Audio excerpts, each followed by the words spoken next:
হজের 10 দিনের ফজিলত আমাদের সবাইকে মনে করে দেওয়া লাগবে, ঠিক আছে?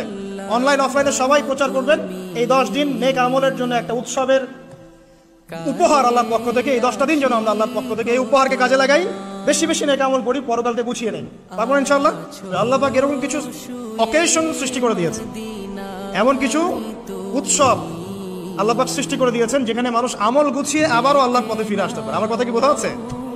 ঠিক এরকমই একটা উৎসব হচ্ছে, একটা অকেশন হচ্ছে আমলের উৎসব, সেটা হলো এই জিলহজ মাসের প্রথম 10 দিন।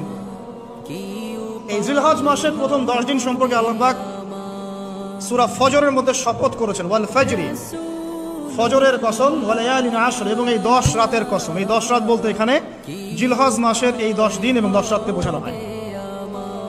এর ফজিলত সম্পর্কে নবী সাল্লাল্লাহু আলাইহি ওয়াসাল্লাম একটা হাদিসে বলছেন, সহিহ বুখারী হাদিস, আনাস রাদিয়াল্লাহু আনহু ইবনে আব্বাস রাদিয়াল্লাহু আনহুমা থেকে বর্ণিত, নবী করিম সাল্লাল্লাহু আলাইহি ওয়াসাল্লাম বলেছেন যে মা মিন আইয়ামিন আমালু সালিহু ফীহিন্না আহাব্বু ইলাল্লাহ মিন হাযিহিল আইয়ামিল আশরা।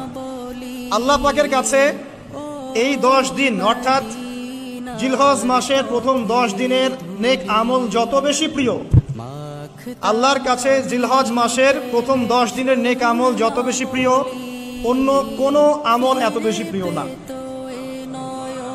অন্য কোনো আমল, এটা বুঝতে গিয়ে সাহাবায়ে কেরাম প্রশ্ন করছেন, ক্বালু, তারা বলছেন, ইয়া রাসূলুল্লাহ, হে আল্লাহর রাসূল, বলুন সাল্লাল্লাহু আলাইহি ওয়াসাল্লাম, ওয়ালাল জিহাদু ফি সাবিলিল্লাহ, আল্লাহর পথের জিহাদও কি নয়? আমরা তো জানি ইসলামের সর্বোচ্চ চূড়া হচ্ছে আল্লাহর পথের জিহাদ।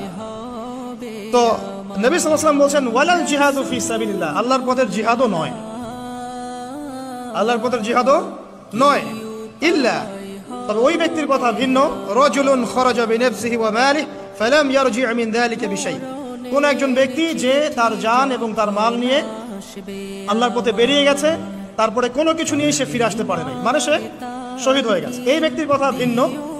কিন্তু অন্য যে কোনো দিনের আমলের চাইতে এই 10 দিনের নেক আমল আল্লাহর কাছে সবচেয়ে বেশি প্রিয়। তাহলে আমরা বুঝতে পারলাম, আমরা যে 10 দিনে এখন বসবাস করছি, জিলহজ মাসের আজকে কয় তারিখ?